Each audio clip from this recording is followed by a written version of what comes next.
think it's about giving the mentoree the tools that they need. So it's like motivating any individual. There are different ways of motivating different individuals. So it's really about providing the necessary tools and experience sharing that is specific to that individual.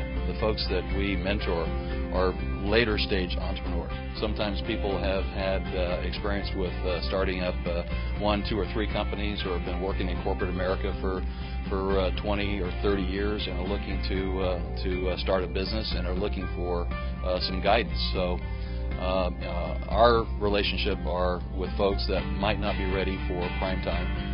I'm also a member of the Sacramento Angels, and so what we look at is a lot of business plans that come through. And so a lot of folks that come to us are looking to refine a business plan, to develop a team, looking for ways of rounding out the team and gaining different experiences.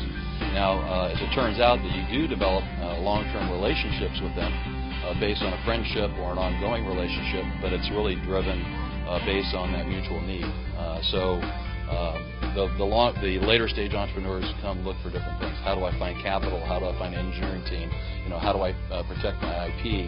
I've gone to these different channels. How do I develop a channel market? So I would say that they're looking for something a little different than just normal life experiences. They want to know how to do it. Relationships, they look differently at every point in our life. Every Monday morning I have a phone call at 9 o'clock with one of my mentors, and we're very structured.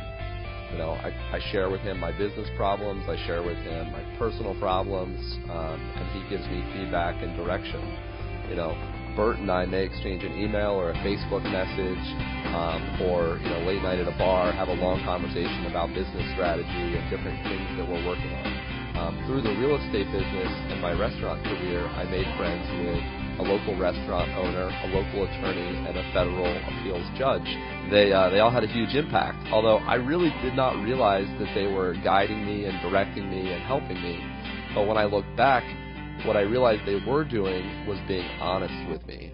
It's being candid and admitting when you've made mistakes and, sharing your warts. So when you have mentees, you really have to share with them the times that you were scared, the times when you didn't know what you were going to do next or what the next move was, and, how you got through it, how you made mistakes. I just think that that's really the most important part of the mentor-mentee relationship is honesty. The most important determinant of whether or not a mentor-mentee relationship is successful is what actually happens after the initial meeting. And I think a lot of people don't have a process or framework for how do I nurture this relationship. And in my book, I came up with a 5-step process, and I'm going to share it only because I think it'll serve the group. It's called STING. And the first one, S, is story.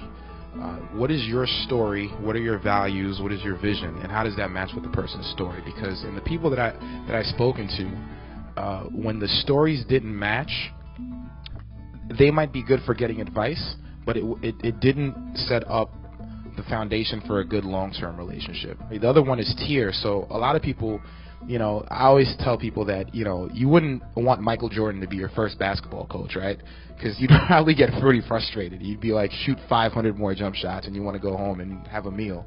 So, what level is this person that you're reaching? And are you taking the appropriate steps to nurture that relationship? Introduction, how you meet your mentor, that's what the I stand for. There's all sorts of things that you can do, having an informational interview, really picking their brain. And one thing that everyone should do, if you have an informational interview with a mentor, ask them, now that you know my story, you know what I'm about, who are 2 or 3 people you can recommend that I connect with? The end part is nurture, and one thing that I do with all my mentors, I keep them updated with what I do. And this is an idea I shared with Rob, actually. I send what I call a progress postcard. So every time someone gives me an idea, a mentor, I write it down, like ideas from Rob. So 6 months later, Rob might get a postcard with my picture on it and say, here are 5 ideas you gave me. I implemented 3 of them, on the back, bullet point, bullet point, bullet point. And he feels that connection. He feels that you took the time to still consider him even after you did your thing. And the G part is gratitude. I think a lot of people they have a mentor, they get advice, they achieve their initial goal, and they forget about the mentor. When I've seen relationships that are based with that gratitude, those relationships last the longest, and those are what I found to be the best mentor-mentee relationships.